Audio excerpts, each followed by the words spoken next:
हरे कृष्णा, जय श्री कृष्णा। कथामृत में आप सभी का स्वागत है। आज बहुत ही सुंदर अवसर है। आज रामनवमी का दिन है, इसलिए मैंने सोचा कि आज हमें रामचंद्र जी के कुछ गुणगान या कम से कम उनकी और कुछ नहीं तो कुछ अगर उनके हम जन्म की ही कथा कहेंगे तो ही हमें भगवत कथा का कुछ लाभ मिलेगा और इस सुअवसर पर इससे अच्छा और क्या हो सकता था। हम सभी जानते हैं कि महाराज दशरथ जो थे वो अयोध्या के राजा हैं और बाद में उनके 4 प्रतापी पुत्र हुए। उनमें से श्री रामचंद्र जी उनके ज्येष्ठ पुत्र थे। पर उनकी कहानी अब हम थोड़ी सी एक शायद ये वाली कहानी कई लोगों ने ना भी सुनी हो और सुनी भी हो तो फिर से दोबारा जैसा कि मैंने कहा भगवत कथा सुनने में बहुत आनंद आता है, बहुत ही ज्यादा। और आज का दिवस भी कुछ कुछ इतना शुभ है कि रामचंद्र जी की कथा कहने में और आनंद आएगा ही। ओम अज्ञानतिमिरान्धस्य ज्ञानाञ्जनशलाकया चक्षुरुन्मीलितं येन तस्मै श्रीगुरुवे नमः। वाञ्छकल्पतरुभ्यश्च कृपासिन्धुभ्य एव च पतितानां पावनेभ्यो वैष्णवेभ्यो नमो नमः। हे कृष्ण करुणा सिंधु दीनबंधु जगतपते गोपेश गोपिका कांत श्री राधा कांत नमोस्तुते। तप्त कांचन गौरांगी राधे वृंदावनेश्वरी वृषभानुसुते देवी प्रणमामि हरिप्रिये। हरे कृष्णा कृष्णा कृष्णा हरे हरे, हरे राम राम राम हरे हरे। तो कहानी हम जब से शुरू करते हैं जबकि ब्रह्मा जी ने मनु को प्रकट किया था और पैदा किया था। तो ब्रह्मा जी ने 4 कुमारों को भी प्रकट किया, पैदा किया, फिर वे मनु को भी प्रकट किया। तो उस समय जो वैवस्वत मनु थे उनके वंशजों ने ये जो नगरी हुई अयोध्या उसको बसाया। एक्चुअली वैवस्वत मनु ने ही एक साम्राज्य जो था कौशल प्रदेश इसको बढ़ाया और इसकी राजधानी अयोध्या को इसकी राजधानी बनाया। वैवस्वत मनु के ही वंश में आए इक्ष्वाकु महाराज और इक्ष्वाकु महाराज के जो ज्येष्ठ पुत्र थे सबसे बड़े बेटे उनका नाम था महाराज दशरथ। महाराज दशरथ इक्ष्वाकु वंश के ही पुत्र थे। महाराज दशरथ को अपनी प्रजा से बहुत प्रेम मिल रहा था, बहुत खुश थी उनकी प्रजा वहां पर। तो क्योंकि महाराज दशरथ स्वयं बहुत ही सत्यवादी राजा थे, वे एक अतिरथ थे। यानी कि एक्चुअली दशरथ जो थे उनका असली नाम क्या था? राजा नेमी। नेमी उनका सही नाम था, पर दशरथ उनको नाम दिया गया क्योंकि उनका जो रथ था वो एक साथ ऐसे लगता था कि सारे 10 दिशाओं में भाग रहा है। 10 दिशाओं में भाग रहा है और 10 दिशाओं में हर तरफ से कोई भी अगर आक्रमण करे तो उसको वो पराजित करके और उसे विजय प्राप्त करके और वो पुनः धरती पर आ सकते थे। इसीलिए उनका नाम दशरथ दिया गया।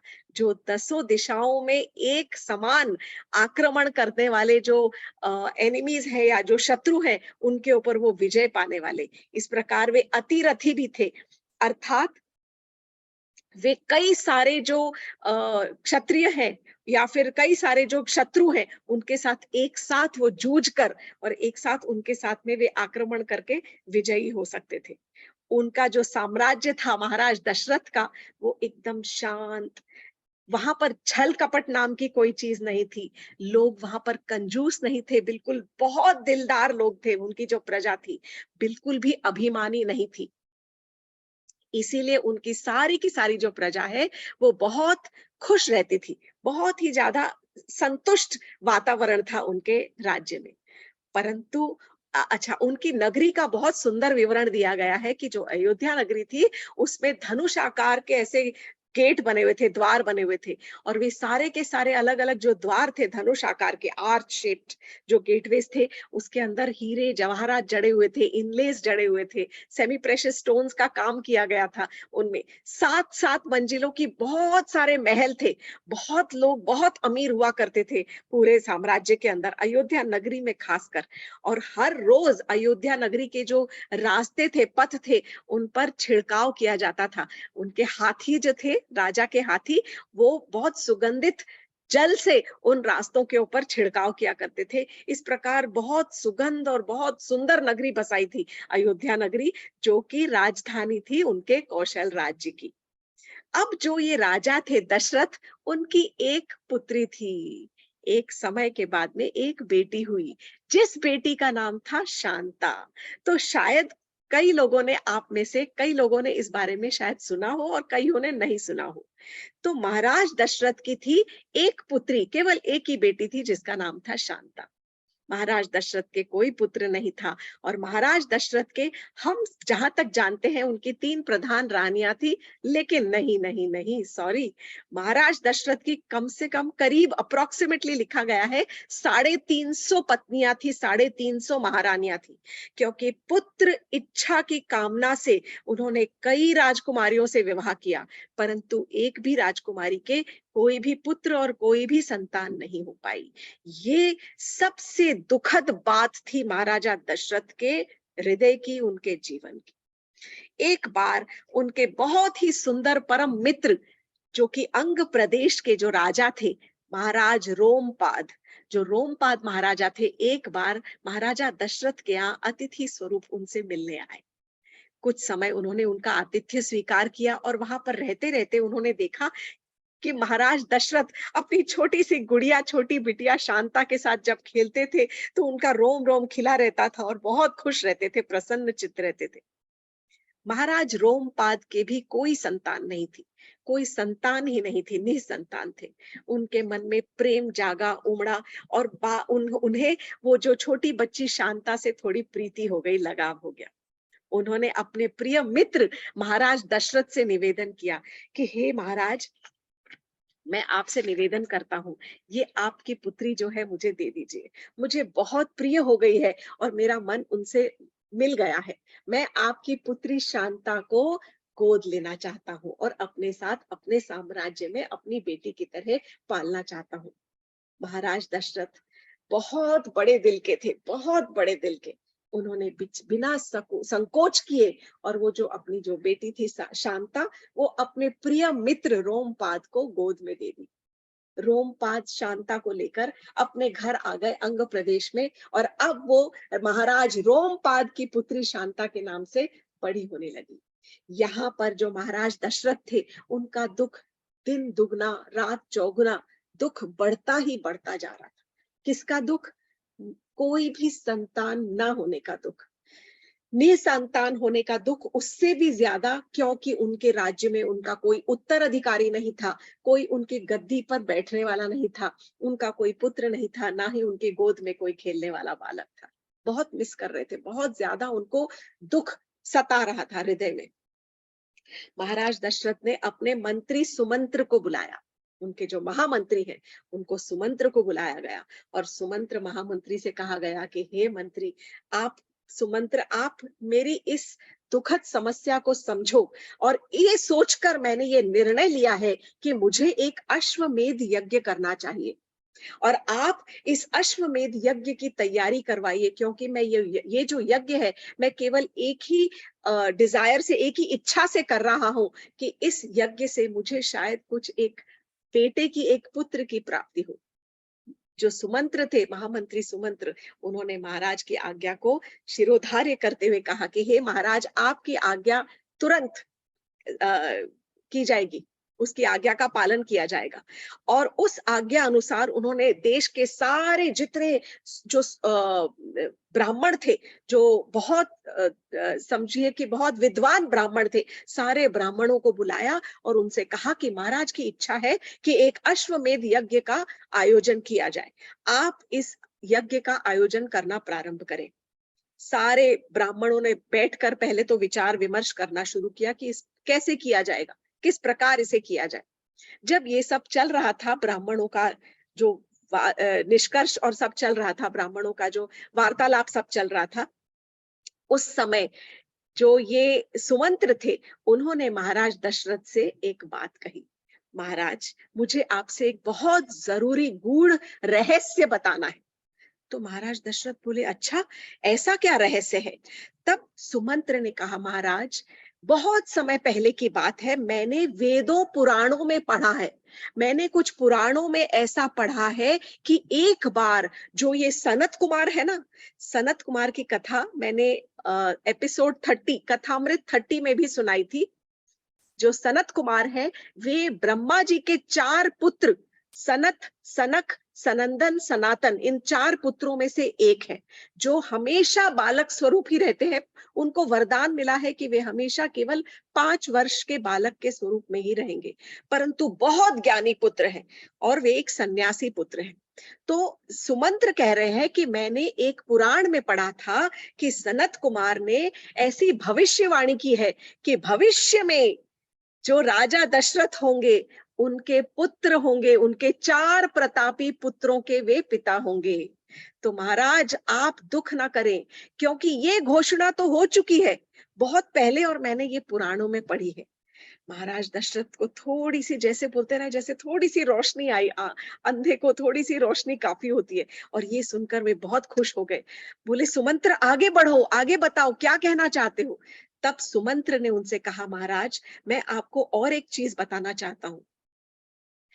आपके जो परम मित्र हैं महाराज रोमपाद, जो कि अंग प्रदेश के राजा हैं, कुछ समय पहले, मतलब उन्होंने कुछ पुराने पाप उन्होंने कुछ किए होंगे, पाप कर्मों के हिसाब से उनके राज्य में एक अकाल पड़ा, सूखा पड़ा। अब यहाँ पर ये समझना जरूरी है कि जो भी राज्य के लोग जो चीज भुगतते हैं, वो एक्चुअली राज्य के राजा के कर्मों के परिणाम, फलों का भी परिणाम हो सकता है। अर्थात अगर राजा सही है, अगर राजा सन्यासी है, भक्त है, अच्छे कैरेक्टर का है, तो उसका सारा जो प्रताप है, सारा जो फल है, उसकी प्रजा को मिलता है, प्रजा खुश रहती। जैसे कि रामचंद्र जी थे, अगर उनकी प्रजा खुश थी तो वो इसीलिए क्योंकि उनका कैरेक्टर स्ट्रांग था, बहुत स्ट्रॉन्ग कैरेक्टर के थे, बहुत न्यायी राजा थे, बहुत ही मतलब अच्छे कर्मों के राजा थे। इसी प्रकार कोई भी राजा अगर अच्छे कर्म करता है और अच्छी भक्ति करता है, अच्छे तरीके से अपने राज्य को चलाता है, तो उनकी प्रजा खुश रहती है और राज्य में जो आने वाली विपदाएं हैं वो कम होती हैं। एंड द सेम टाइम अगर राजा क्रूर है, राजा अगर न्यायी नहीं है, अन्यायी है, और raja is not a good man, तो उसके जो कर्मों के फल हैं वो प्रजा को भी भुगतने पड़ते हैं। इसी प्रकार जो आपके मित्र है, ये कह रहे हैं सुमंत्र दशरथ से कि जो आपके मित्र है रोमपाद, उनके कुछ पिछले कर्मों के पुण्य पाप कर्मों के फल अनुसार उनके राज्य में एक बहुत भयंकर सूखा पड़ा था, अकाल पड़ा था। कई वर्षों तक बारिश नहीं आई, वर्षा नहीं हुई। ये तब की मैं कथा बता रहा हूँ। तब उन्होंने चिंतित होकर अपने समाज के, अपने प्रदेश में से, साम्राज्य के सारे ब्राह्मणों को बुलाया और उनसे पूछताछ की, उनसे विचार विमर्श किया कि हे ब्राह्मण गण, आप बताइए कि मुझे क्या करना चाहिए। तब उस साम्राज्य के ब्राह्मणों ने उनको ये उपाय सुझाया था कि हे महाराज रोमपाद, एक ऋष्य श्रृंग नाम के एक ऋषि है, उस ऋषि को अगर आपके साम्राज्य में लाया जाएगा तो उनकी योगिक शक्ति के अनुसार, उनके योग पावर के हिसाब से, जैसे ही वो आपके प्रदेश में पदार्पण रखेंगे, उसी समय आपके साम्राज्य में वर्षा हो जाएगी और बारिश हो जाएगी और सूखा खत्म हो जाएगा। ऐसे समय पर तब रोमपाद ने और पूछा, तो बुलाइए वो ऋषि श्रृंग मुनि को, वो ऋषि श्रृंग जो है उनको यहाँ पर न्योता दीजिए और बुलाया जाए। तब साधुओं ने, ब्राह्मणों ने कहा, महाराज हम नहीं उनको यहाँ पर ला सकते, क्योंकि यदि हम उनको यहाँ पर लाएंगे तो हमारे ऊपर उनके जो पिता है विभांडक ऋषि, वो हमें श्राप दे डालेंगे। तब ऋषियों ने, मुनियों ने, जो ब्राह्मणों ने उनको रोमपाद महाराज को ऋषि श्रृंग की कथा सुनाई। कि महाराज कश्यप मुनि जो है, कश्यप मुनि के जो बेटे हैं वो है विभांडक ऋषि, और विभांडक ऋषि के जो पुत्र हैं वो है ऋष्याश्रिंग, एक नवयुवक है। और विभांडक अपने बेटे ऋष्याश्रिंग को लेकर जंगल में एकांत में रहते हैं, अकेले में कुटिया बना रखी है, और वहीं पर दोनों पिता और पुत्र वहीं दोनों अकेले में एकांत में तपस्या करते हैं।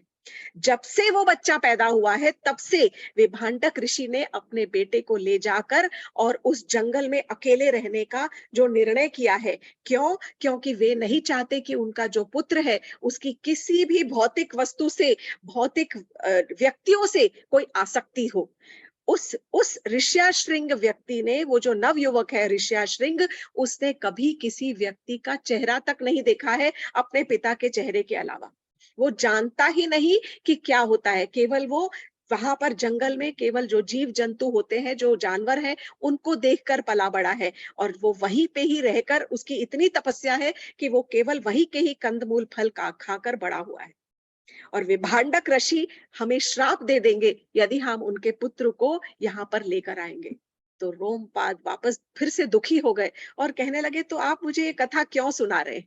इसका उपाय बताइए ना, आप ही कह रहे हैं उनको लेकर आइए, पर आप उपाय बताइए। तब ब्राह्मणों ने बैठकर आपस में चर्चा की और कुछ सोच समझकर उन्होंने रोमपाद जो राजा थे उनको एक सुझाव दिया। उन्होंने कहा कि राजन, हम सब जानते हैं कि ये जो ऋष्याश्रृंग है, इन्होंने कभी किसी व्यक्ति को देखा तक नहीं है, और ये अपने पिता को छोड़कर किसी और को कुछ इन्हें पता ही नहीं कि क्या व्यक्ति है और कैसे व्यक्ति रहते हैं इस पृथ्वी पर।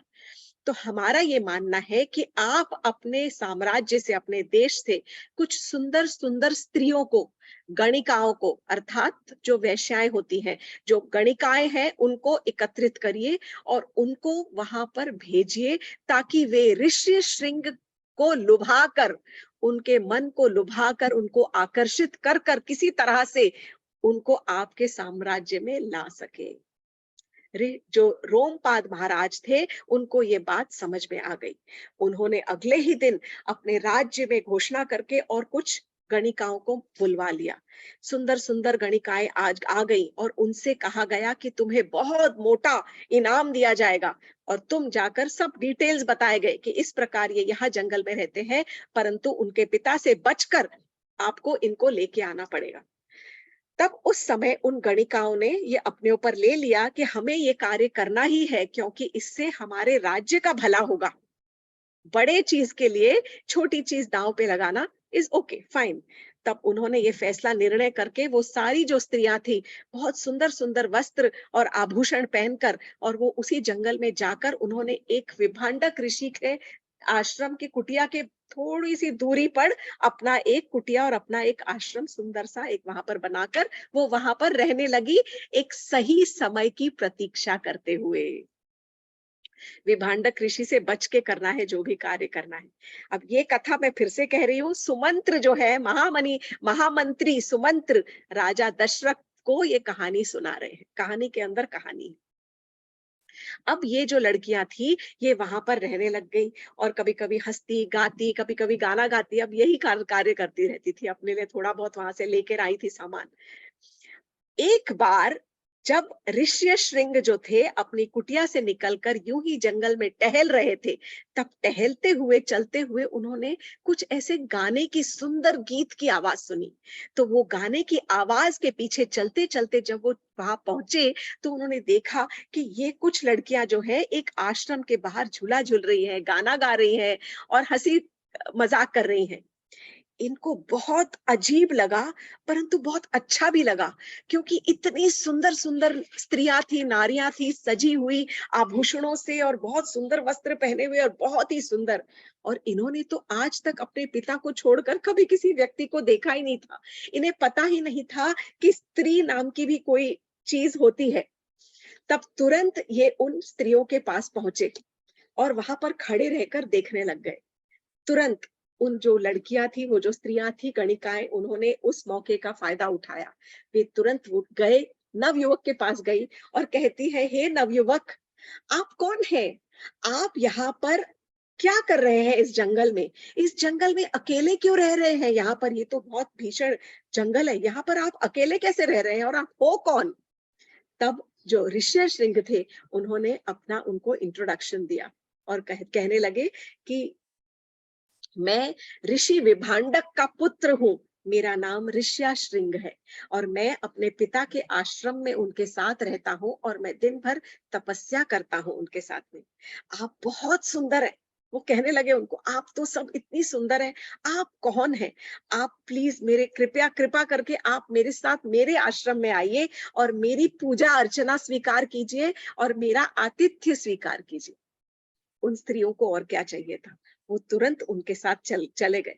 ऋष्यशृंग को पता था कि उनके पिता आश्रम में नहीं है। वो उन स्त्रियों को लेकर अपने आश्रम में आए, उनको सीट दी, आसन ग्रहण करने के लिए कहा और अंदर से जाकर उन्होंने जैसे किसी देवी देवता की पूजा करते हैं, इस प्रकार उन देवियों की पूजा अर्चना की, उनको अर्घ दिया। अर्घ यानी जो पूजा में चढ़ाया हुआ सामान होता है, ऐसे अर्घ दिया, कुछ पीने के लिए दिया, जल दिया ठंडा और फिर कुछ फल दिए, कुछ फूल दिए और फूल देके और फल देके जैसे कोई पूजा में करता है, बस उन्हें यही आता था। और उनको आतिथ्य देके कहा कि देवी, ये आप मेरा स्वीकार कीजिए, अर्घ स्वीकार कीजिए, पाद्य स्वीकार कीजिए। तो वो बहुत खुश हो गई स्त्रियां और उन्होंने कहा, हे ब्राह्मण, अब हमें जाना चाहिए, बहुत देर हो गई है, क्योंकि डरी हुई थी अंदर से कि कहीं विभांडक ऋषि आ जाएंगे तो हमें श्राप दे देंगे, हमारा सारे किए कराए पे पानी फिर जाएगा। तो बोले, हे ब्राह्मण देव, थैंक यू वेरी मच, आपका बहुत बहुत धन्यवाद, आपने हमारा इतना आदर सत्कार किया है और अब आप हमारे कुटिया में आइए और हमारा आतिथ्य स्वीकार कीजिएगा। जब आप आएंगे तब किसी दिन हम भी आपको अपने शहर ले जाएंगे। अभी के लिए हम आपके लिए कुछ गिफ्ट्स लेकर आई हैं, कुछ तोहफे लेकर आई हैं, कुछ भेंट लेकर आई हैं। किस प्रकार की भेंट थी ये? वो अपने शहर से, राज्य से कुछ जैसे किचन में बने हुए, ये तो जंगल से बने हुए फल फूल दे रहे हैं। ये जो स्त्रियां थी क्या दे रही हैं इनको? कि हम आपके लिए कुछ भेंट लाए हैं। हमारे जो शहर के कुछ अलग प्रकार के फल और फूल होते हैं, उनको आप स्वीकार कीजिए। और उन फल और फूल के नाम पर उन्होंने उनको कुछ तरह-तरह की मिठाइयाँ, अलग-अलग प्रकार के व्यंजन, अब आप उसको जलेबी, समोसा कुछ भी नाम दे दो, पर उस प्रकार की बनी हुई मिठाइयाँ और व्यंजन उन्होंने खूब सारे और ऋष्याशृंग को दिया और कहा कि आप कृपया हमारी भी कुटिया में पधारें और हमें भी आपकी सेवा का मौका दें। बहुत ही सभ्य तरीके से उन्होंने उनके साथ में व्यवहार किया और जाते-जाते उन्होंने उनका आलिंगन किया कि हम आपके शुक्रगुजार हैं, आपके थैंक यू वेरी मच, धन्यवाद करते हुए उनका आलिंगन करके वे वहां से चल दिए। अब जब आलिंगन किया तो ऋष्यशृंग कुछ अलग ही अनुभूति हुई और फिर जब उन्होंने वो जो सो कॉल्ड फ्रूट्स जो खाए, मिठाइयाँ और व्यंजन, तो उनको तो ऐसा रोमांच उत्पन्न हो गया उनके शरीर में और उनका मन जो था बहुत ही ज्यादा व्याकुल होने लग गया कि अब मैं कब दोबारा उनसे एक बार मिलूं, कब दोबारा एक बार उनसे मिलूंगा। इतनी सुंदर फल, तो मैंने इतने टेस्टी स्वादिष्ट फल कभी मैंने खाए नहीं, कैसा उनका प्रदेश होगा। तब अगले ही दिन वे ऋष्यशृंग अपने आप को रोक नहीं पाए और वे तुरंत उन स्त्रियों की कुटिया में चले गए। जब वे स्त्रियों की कुटिया में गए तो स्त्री बहुत खुश हो गई, वो सारी की सारी गणिकाएं जो थी बहुत खुश हो गई और उन्होंने उनको बुलाया और कहा कि हम आपसे निवेदन करती हैं कि हमारा जो आतिथ्य है हम आपको अपने शहर ले जाकर ही करना चाहती हैं। ऋषि सिंह ने कहा, ठीक है, चलिए। तो तब उन्होंने ऐसा लिखा है वाल्मीकि रामायण में कि वो एक जो कुटिया थी, वो एक फ्लोटिंग मतलब नदी में बहने वाले कुटिया जैसे बनाई थी। तो वो जो फ्लोटिंग हर्मिटेज था, फ्लोटिंग जो कुटिया थी, वो पूरी की पूरी उन्होंने लेकर साथ में नदी में बहते हुए और फिर वो सब नदी के रास्ते से होते हुए ऋषि श्रृंग को लेकर और वो उनको लेकर अयोध्या नगरी में आए। ऐसा कहा जाता है कि जैसे ही ऋष्यशृंग के पद जो चरण थे वो अयोध्या नगरी में पड़े, तुरंत इंद्रदेव ने उस जो प्रांत था वहां पर बारिश कर दी और वर्षा हो गई। खूब वर्षा हुई। जैसे ही वहां पर वर्षा हुई, बारिश हुई, तुरंत अपने राज्य में बैठे हुए जो महाराज रोमपाद थे उनको एहसास हो गया, रियलाइज हो गया कि ओह, बारिश हो गई, इसका मतलब ऋष्यशृंग हमारे राज्य में पधार चुके हैं और वो अपने मंत्रियों को लेकर, अपने ब्राह्मणों को लेकर भागे, खुशी से भागे कि इतनी वर्षा वर्षा हुई है सुंदर, और ऋष्यशृंग जैसे जो महान है, इतने तपस्वी, वो हमारे राज्य में पधारे हैं, उनका तो स्वागत करना चाहिए। ऋष्यशृंग के स्वागत में महाराज रोमपाद पहुंचे और वहां पर उन्होंने उनको साष्टांग दंडवत प्रणाम किया और प्रणाम करके उनको आतिथ्य के लिए अपने महल में लेकर आए। सबसे पहले उन्होंने क्या कहा?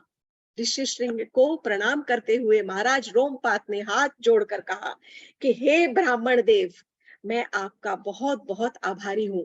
मैं आपकी कृपा चाहता हूँ और आपसे क्षमा भी चाहता हूँ और आपका आशीर्वाद भी चाहता हूँ। मुझ पर आप सबसे पहले तो अपनी कृपा बरसाइए और मुझे ये आशीर्वाद दीजिए और ये वरदान दीजिए कि आपके पिता और आप मुझ पर कुछ भी नाराजगी जाहिर नहीं करेंगे, मुझसे बिल्कुल भी नाराज नहीं होंगे, मुझसे आप क्रोधित नहीं होंगे, क्योंकि मैंने जो भी किया है, मैंने अपनी प्रजा की भलाई के किया है, मैंने अपने साम्राज्य की भलाई हेतु ही किया है। उस समय जो जो ऋष्यशृंग थे, वो प्रसन्न होकर उन्होंने उनको तथास्तु कहकर उन्हें वरदान दे दिया कि आप पर कोई भी क्रोध नहीं करेगा। तब महाराज रोमपाद उनको, ऋष्यशृंग को लेकर अपने अंतःपुर में गए, जो इनर चेम्बर्स होते हैं, जैसे अपने बेडरूम में लेकर अंतःपुर में गए और वहां पर उन्होंने उनको इंट्रोड्यूस कराया कि हे ऋष्यशृंग, अ, हे ब्राह्मण देव, ये मेरी पुत्री है शांता और मेरी ये इच्छा है कि आप मेरी पुत्री शांता के साथ आप विवाह कीजिए। ऋष्यशृंग तो शांता को देखकर बहुत खुश हुए, क्योंकि बहुत ही सुंदर और बहुत सुशील कन्या थी वो उनकी। विधि विधान से अगले ही दिन, सारे विधि विधान से ब्राह्मण तो सारे तैयार थे एकदम, उनको पता था कि ये जैसे ही लेकर आएंगे तुरंत हमें इनका विवाह करना ही है। अगले ही दिन शांता का विवाह ऋष्यशृंग के साथ में कर दिया गया, पूरे विधि विधान के साथ में।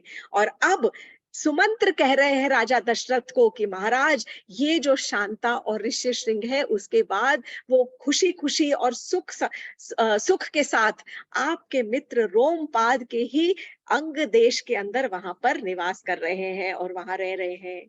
और हमारा ये सोचना है और हमारी ये समझ है और हमारा ये सजेशन भी है, एडवाइस है, कि सुझाव है कि आप ये ऋषिशृंग जो है, इनको आप बुलाइए अपने राज्य में। जब ये आपके लिए अश्वमेध यज्ञ करेंगे तो 100% आपके लिए आपको पुत्र प्राप्ति होगी ही होगी। तो दो कारणों से, एक तो क्योंकि सनत कुमार ने ये भविष्यवाणी की थी कि महाराज दशरथ तो 4 पुत्रों के पिता होने वाले हैं, ये भविष्यवाणी की थी। और दूसरा, ये हमें पूर्ण विश्वास है कि जो ऋष्यशृंग रोमपाद के राज्य में वर्षा ला सकते हैं, वो आपके राज्य में आपके लिए एक पुत्र भी ला सकते हैं। और फिर रोमपाद तो आपके परम मित्र हैं। आज थोड़ी कहानी लंबी हो जाएगी, बट बहुत ही सुंदर कथा है, रुकने को मन नहीं कर रहा है। उसके बाद महाराज दशरथ तो बहुत खुश हुए। वो तुरंत उन्होंने कहा कि मेरे अंग देश जाने की प्रबंध किया जाए। और तुरंत अगले ही दिन महाराज दशरथ अपनी सारी कुछ, मतलब बटालियन थोड़े बहुत कुछ लेकर, अपने मंत्रियों को लेकर, और साथ में वे वहां पहुंचते हैं अंग प्रदेश, अपने महाराज परम मित्र महाराज रोमपाद के पास। वहां पर उनका बहुत बढ़िया से स्वागत किया गया और उनके साथ कुछ दिन बिताने लग गए। जब 1 सप्ताह हो गया उनका आतिथ्य करते करते, तब 1 सप्ताह के बाद महाराज दशरथ ने महाराज रोमपाद से विनती की कि हे महाराज, मैं आपसे विनती करता हूं कि आपने जो आपके जो जवाई राजा है ऋष्यशृंग, मैं उनको कुछ दिनों के लिए अपने घर ले जाना चाहता हूँ। मेरी ये इच्छा है कि मैं अपने राज्य के उत्तराधिकारी हेतु, अपने लिए एक पुत्र प्राप्ति हेतु, मैं एक अश्वमेध यज्ञ का आयोजन करूं। और मैं चाहता हूं कि आपके जो जवाई है ऋष्यशृंग, वो इस हवन का आयोजन करें, और वो इस हवन की, मतलब he should be the chief priest, वो मेन ब्राह्मण हो जो कि ये यज्ञ करें। महाराज रोमपाद बहुत प्रसन्न हुए, क्योंकि उनके ऊपर इतनी बड़ी कृपा की थी। तो महाराज दशरथ ने अपनी बेटी उनको दे दी थी। तब उस समय महाराज दशरथ, शांता और ऋष्यशृंग को बुलाया गया और उसके बाद उस समय उन्होंने शांता को गले लगा लिया और ऋष्यशृंग को भी गले लगाकर उनका आलिंगन किया और उनसे कहा कि आप मेरे साथ मेरे राज्य में चलिए। तब अपनी बेटी और जवाई को लेकर और वो अपने राज्य में अयोध्या में वापस आए हैं। जब आने से पहले ही, वहां से निकलने से पहले ही तुरंत आदेश भिजवा दिया गया अयोध्या में कि पूरी नगरी को बहुत सुंदर सुसज्जित किया जाए, सजाया जाए। ऋष्य श्रृंग के आने की खुशी में पूरा शहर जो है बहुत सुंदर लगना चाहिए और खुशबूदार और बहुत सुंदर से सजाया जाए। और इसी प्रकार जब उनका रथ आया शांता और ऋष्य श्रृंग को लेकर, तो सारे नगरवासी बाहर अपने घरों से बाहर आ गए। जैसे कि मतलब हमने सुना होगा कि जब रामचंद्र जी वनवास से वापस आए थे, तब कैसे सजाया गया था, वो तो दीपों से सुसज्जित किया था। यहाँ पर पूरे सारी नगरी फूलों से सजाई गई थी और सारे के सारे नगरवासी बाहर आ गए कि कौन है ये ऐसा प्रतापी ब्राह्मण जिसके तेज से हमारे राजा के पुत्र होने की ऐसी संभावना है। और सबने ऋष्यशृंग के दर्शन पाकर अपने आप को कृतार्थ समझा। जैसे ही अब वहां पर कुछ उनका आतिथ्य किया गया, राजा की जितनी महारानियां थी, जैसा कि मैंने कहा अप्रोक्सीमेटली 350 रानियां थी राजा दशरथ की, तो वो सारी की सारी जो रानियां थी बहुत उत्साहित, very excited, very happy. Shanta से जब वो मिली तो बहुत खुश हुई। सबने बहुत प्रेम से शांता को अपने गले से लगाया और उसको आशीर्वाद दिया। अब आगे क्या हुआ कि कुछ समय तक ये दोनों वहां पर रहते रहे। जब समय सही हुआ, यानी कि जब वसंत ऋतु का आगमन हुआ, तब उस समय ऐसा लगा कि अब समय सही है। शिशिर ऋतु ऋतु ऋतु चली गई, वसंत ऋतु जब आई, तब लगा कि अब हमें अश्वमेध यज्ञ करना चाहिए कि अब मुझे वंश परंपरा की रक्षा के लिए एक पुत्र प्राप्ति का यज्ञ किया जाए। सारे के सारे ब्राह्मणों को बुलाया गया। ऋष्यशृंग ने सारे बहुत दसों दिशाओं से जितने वेद पाठी ब्राह्मण थे, जितने ज्ञानी विद्वान ब्राह्मण थे, सबको बुलाया गया। सरयू नदी के किनारे तट पर वहां पर उस अश्वमेध यज्ञ का आयोजन किया गया। सबको पता होगा कि अश्वमेध यज्ञ के दौरान पर एक घोड़ा होता है, जिसको घोड़े को उसके ऊपर राजा का नाम, कुछ ऊपर सजावट डाल के कि इस राजा, ये राजा कर रहा है, ऐसे बिछावट डाल के और उस घोड़े को छोड़ दिया जाता है। वो घोड़ा जो है हर अलग अलग प्रांतों में भ्रमण करता रहता है। जहां जहां वो जाएगा, अगर सपोजिंग हमने महाराष्ट्र से छोड़ा, तो अगर महाराष्ट्र से गुजरात में गया, तो गुजरात के राजा को अगर महाराष्ट्र के राजा का जो प्रधानत्व है, मतलब सॉवरेनिटी अगर एक्सेप्टेड है कि हाँ, हमें ये राजा मंजूर है कि ये हम उनकी अधीनता स्वीकार करते हैं, तब वो घोड़े को छोड़ के आगे जाने देंगे। लेकिन अगर वो कहते कि नहीं, हमें ये राजा स्वीकार नहीं है, तब वो घोड़े घोड़े को पकड़कर बांध लेते हैं। और उस समय घोड़ा छुड़ाने के लिए फिर महाराष्ट्र का राजा फिर से गुजरात के राजा के पास जाकर और फाइटिंग करेगा और उसमें से फिर अगर विजय प्राप्त होगा, तो वो फिर राजा अपनी पराधीनता स्वीकार कर लेगा, मतलब पराजय स्वीकार करके फिर घोड़े को आगे दिया जाएगा और फिर गुजरात का साम्राज्य महाराष्ट्र के साम्राज्य में मिला दिया जाएगा। This is just a very simple example to try to make you understand कि क्या होता था। तो इस प्रकार वो जो घोड़ा है, क्योंकि महाराज दशरथ तो बहुत पराक्रमी राजा थे, सब खुश रहते थे, तो घोड़ा अलग अलग प्रांतों में घूमता रहा 1 वर्ष तक। सोचिए, क्योंकि घोड़ा ही तो है, ये छोटे छोटे गांव नहीं है, ये प्रांत है, बड़े बड़े साम्राज्य है। 1 वर्ष तक घूमा और फिर घूम घाम के दोबारा उसके साथ में कुछ सेना भी चलती है छोटी मोटी, और फिर घूम घाम के वो जो घोड़ा है वो दोबारा महाराज दशरथ के ही राज्य में वापस आ गया। तो जिस जिस प्रांतों में वो घोड़ा घूमा था, वो सारे के सारे प्रांत महाराजा दशरथ के हो जाते हैं, ऐसा कहा जाता है। उसके बाद फिर एक यज्ञ आयोजित किया जाता है एंड सो ऑन, मतलब वो यज्ञ के डिटेल्स में हम नहीं जाएंगे। तो इस प्रकार 1 वर्ष के बाद में जब ये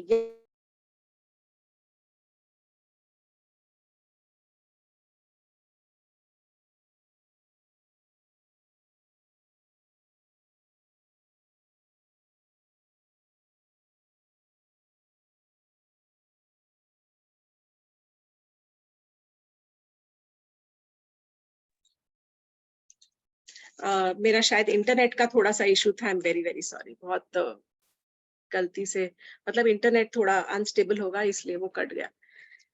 तो हम कहा थे कि 1 वर्ष बाद जब वो घोड़ा आया वापस वहां पर, तो उसके बाद में तब महाराज दशरथ का वो यज्ञ था वो संपूर्ण हुआ, और इस प्रकार उन्हें ऐसा लगा कि एक यज्ञ पूरा हो गया। तब ऋषि श्रृंग ने राजा को कहा, महाराज दशरथ को, कि महाराज आपका अश्वमेध यज्ञ तो पूरा हो गया, पर मेरा ये सुझाव है कि आप एक और यज्ञ करें तुरंत, इमीडिएटली, जिसे कहते हैं पुत्र कामेष्टि यज्ञ। पुत्रेष्टि यज्ञ के नाम से ये वाल्मीकि रामायण में आया है। पुत्र कामेष्टि यज्ञ ये आपको करना चाहिए। तब उन्होंने कहा कि जैसा आप कहें, सब कुछ तो मैंने आपको सौंप रखा है। तब वो पुत्रेष्टि यज्ञ की का आयोजन किया गया। जगह जगह के राजाओं को बुलाया गया। अड़ोस पड़ोस के जो मिथिला के राजा जनक, कोशी के राजा, केके देश के राजा जो केके के नैहर था, पीहर था, अंग देश के राजा रोमपाद, मगध के राजा, सिंधु देश का नाम लिखा हुआ है, सौराष्ट्र के राजा, ऐसे सब तरफ के राजाओं को निमंत्रण दिया गया और ये पुत्रेष्टि यज्ञ का आयोजन किया गया। जब ये पुत्रेष्टि यज्ञ चल रहा था, उससे पहले, now we are going from one story, we are jumping, थोड़ा ध्यान से सुनिए। यहाँ पर राजा दशरथ के यज्ञ पे यज्ञ चल रहे हैं। एक यज्ञ हो गया है, दूसरा यज्ञ चल रहा है, और उस यज्ञ से पहले स्वर्ग लोक में सारे के सारे देवता जो है वो ब्रह्मा जी के पास जाते हैं और कहते हैं कि हे ब्रह्मदेव, ये आपने क्या कर दिया? हे ब्रह्मा जी, क्या कर दिया आपने? आपकी वजह से आज हम इतने संतप्त हैं, इतनी तकलीफ में हैं। ब्रह्मा जी बोले, क्या हुआ? मैंने ऐसा क्या कर दिया?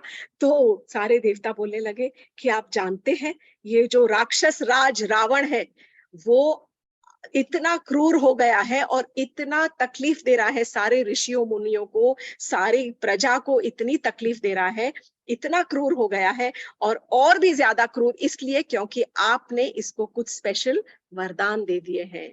आप जानते हैं कि आपके वरदान से उसको ऐसे लगता है कि अब मुझे जैसे वैक्सीनेशन से इम्यूनिटी मिल जाती है, वैसे मुझे अब इम्यूनिटी मिल गई है, अब मुझे कोई नहीं हाथ लगा सकता, कोई मार नहीं सकता उसे, क्योंकि ब्रह्मा जी ने उसको वरदान दे दिया था। अगेन फॉर दिस मैं आपको रिक्वेस्ट करूंगी कि कथामृत 30 पे जाए, जहां पर मैंने जय विजय की कथा सुनाई है।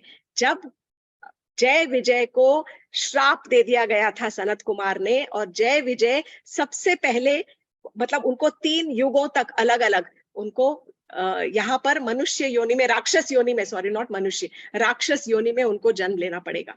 तब उनका ही एक जन्म हुआ था, रावण और कुंभकर्ण के रूप में उन्होंने जन्म लिया था।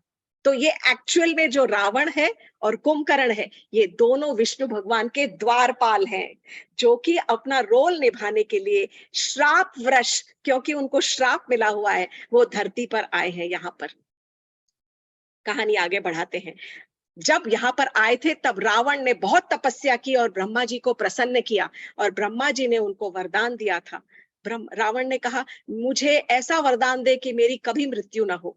ब्रह्मा जी ने बोला, ये तो मैं दे नहीं सकता, मेरे हाथ में नहीं है ये तो बोले, चलो ठीक है, अगर आप ये नहीं दे सकते तो मुझे ऐसा वरदान दे कि मुझे कोई देवी देवता मार ना सके, कोई भी देवी देवता नहीं मार सके, कोई असुर, कोई राक्षस नहीं मार सके।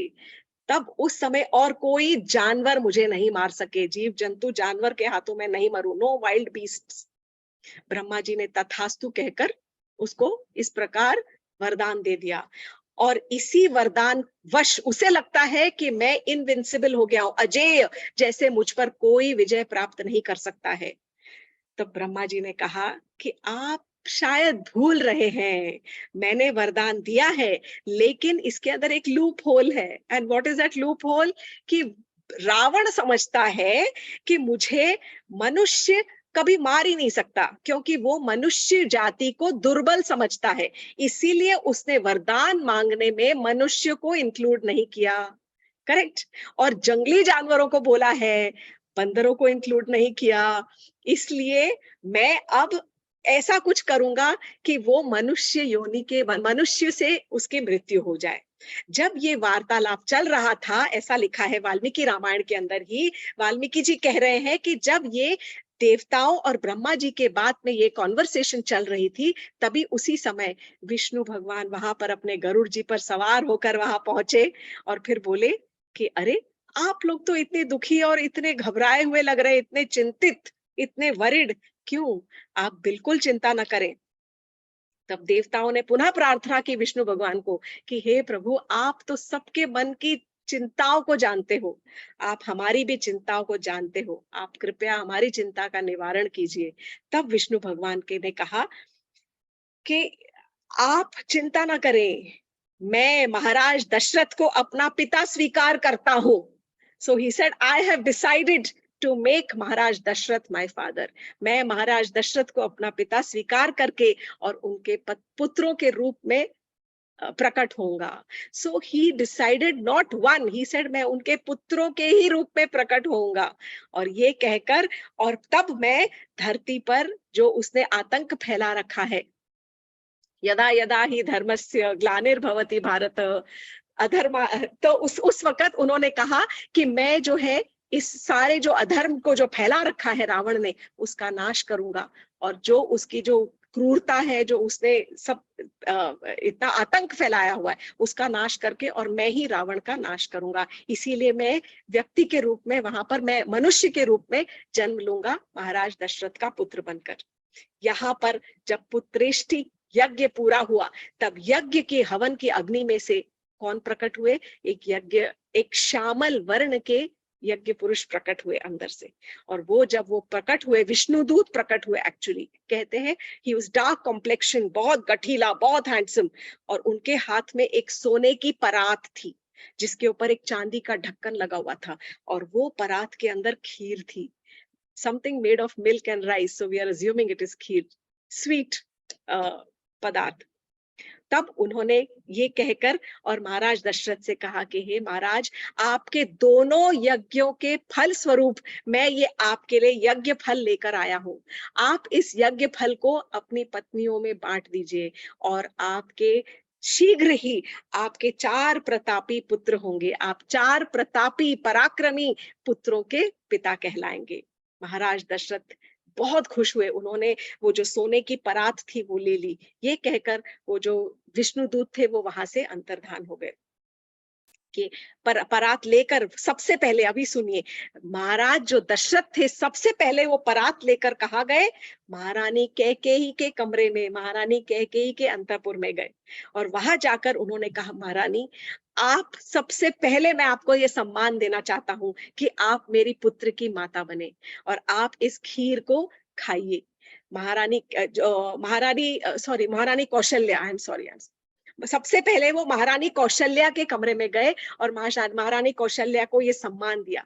तब महारानी कौशल्या ने उस खीर में से आधी खीर जो थी वो उन्होंने खा ली। अब बाकी की जो आधी खीर लेकर महाराज दशरथ पहुंचते हैं, खुद लेकर जा रहे हैं, खुद लेकर गए हैं महारानी सुमित्रा के पास, और महारानी सुमित्रा के पास लेकर फिर से उन्होंने वही दोहराया कि मैं चाहता हूं कि आप भी मेरे पुत्रों की माता बने। तब महारानी सुमित्रा ने वो जो आधी बची हुई खीर थी उसका आधा खाया। ओके, दैट मीन्स जो आधी थी उसका आधा, 1/4 उन्होंने खाया, और बाकी उन्होंने महाराज दशरथ को लौटा दिया। महाराज दशरथ वही बची हुई जो खीर थी 1/4 वो लेकर फिर वो महारानी कैकेयी के पास गए, और महारानी कैकेयी को फिर से वो सम्मान दिया। महारानी कैकेयी ने उसमें से जो थी, दैट वाज उसमें से आधी उन्होंने खाई और बाकी उन्होंने लौटा दी, क्योंकि उन्हें पता नहीं था ना कि किस किस को देना चाहते हैं महाराज। अब महाराज दशरथ के मन में पता नहीं क्या आया, वो जो बची हुई खीर थी वो दोबारा वो महारानी सुमित्रा के पास लेके गए, और उन्होंने वो बची हुई खीर कहा, महारानी ये सारी आपकी है। और महारानी सुमित्रा ने दोबारा वो खीर खाई। जब ये खीर खाने के बाद में जो तीनों रानियां थी वे गर्भवती हो गई, और उन्हें बहुत प्रसन्नता थी कि उनको ये सम्मान दिया गया कि वे अयोध्या के नगर के उत्तराधिकारी की माताएं बने, और महाराजा दशरथ के पुत्रों की माताएं बने। ये बनने का सौभाग्य से उन्हें बहुत खुशी थी, उनके चेहरे चमक रहे थे। यहाँ पर जब वे गर्भवती थी, तब ब्रह्मा जी ने फिर से सारे देवताओं को बुलाया और सारे देवताओं को कहा कि श्री जो भगवान विष्णु है वे प्रकट होने वाले हैं, वे अवतार लेने वाले हैं धरती पर राक्षस राज रावण का संहार करने के लिए। तो मैं चाहता हूं कि आप सभी अपने बल से और अपनी शक्तियों से कुछ ऐसे पुत्र प्रकट करें जो उनकी सहायता करें इस युद्ध में। और ये जो पुत्र है, ये वानर रूप में या रीछ रूप में होने चाहिए। Special instructions. तो यहाँ पर मैं आपको केवल पढ़कर सुनाऊंगी कि उन्होंने सारे के सारे कहा कि दे शुड बी बॉर्न। वो सारे के सारे जो बालक हैं, आप अपने देवताओं के बल से जो पुत्र पैदा होंगे, वो किसके बच्चे हो? वानरों के, रीछ के, अप्सराओं के, विद्याधरों के, नाग कन्याओं के, यक्षों के, किन्नरों के बालक हो। ऐसे बालक जो कि उनको युद्ध में सहायता करेंगे। तो सूर्य ने अपने बल से सुग्रीव को पैदा किया है। बृहस्पति जो है, जो कि देवताओं के गुरु हैं, उन्होंने एक तार नाम के बंदर को, वानर को जन्म दिया था। बहुत स्मार्ट, सबसे ज्यादा स्मार्ट और बुद्धिमान कहा गया है। कुबेर ने प्रकट किया गंधमादन को, विश्वकर्मा ने नल को, और अग्निदेव ने नील को। ये नल और नील ही थे जिन्होंने वो पत्थर डालना शुरू किया था और ब्रिज बनवाया था। विश्वकर्मा ने नल को प्रकट किया, अग्निदेव ने नील को प्रकट किया, अश्विनी कुमार ने मैंद और द्विविध नाम के वानरों को प्रकट किया, वरुण देव ने सुषेण को प्रकट किया, वायुदेव ने हनुमान जी को प्रकट किया, और ब्रह्मा जी ने स्वयं अपनी जम्हाई जब ली थी, तो ब्रह्मा जी अनाउंस कर रहे हैं कि जब मैं एक बार जम्हाई ले रहा था तो मेरी जम्हाई में जाम्बवंत प्रकट हुए थे। वो कि जाम्बवंत इज अ भालू, रीछ प्रकट हुए थे। इस प्रकार कई सारे बलवान और शक्तिशाली वानरों को सारे देवताओं ने अपने अंश स्वरूप प्रकट किया है भगवान राम की सहायता करने के लिए। यहाँ पर 6 ऋतुएं जब चली गई, 6 सीजन्स हैव पास्ड, 6 ऋतुओं के जाने के बाद चैत्र मास के शुक्ल पक्ष के 9वें दिन, जैसा कि आज रामनवमी का दिन है, वैसे ही नवम दिवस को बहुत ही सुंदर बालक को महारानी कौशल्या ने जन्म दिया। बहुत ही सुंदर। उसके बाद पैदा हुए कौन? महाराज भरत पैदा हुए। सो सबसे बड़े ज्येष्ठ थे रामचंद्र जी। उसके बाद भरत पैदा हुए, और उसके बाद जो सुमित्रा देवी थी, उनके जुड़वा पुत्र पैदा हुए। पहले आए लक्ष्मण जी, उसके पीछे आए शत्रुघ्न जी। इस प्रकार महाराज दशरथ के यहाँ 4 बहुत ही सुंदर, बहुत प्रतापी, बहुत ही सुंदर और बालकों का जन्म हुआ। अयोध्या नगरी में बहुत ग्रैंड सेलिब्रेशन, बहुत बड़ा उत्सव, महा उत्सव का आयोजन किया गया। 13वें दिन तक, ऑन द 13th डे, 13वें दिन पर चारों बच्चों का नामकरण किया गया। बच्चों का नाम रखा गया राम। राम अर्थात जो सबके हृदय को और सबके जीवन में आनंद भरने वाला, सबके हृदय को हैप्पीनेस, आनंद से भरने वाला, अर्थात राम। सबसे बड़े का नाम दिया गया राम, उसके बाद में भरत, फिर लक्ष्मण और शत्रुघ्न। ये हुई रामचंद्र जी के जन्म की कथा।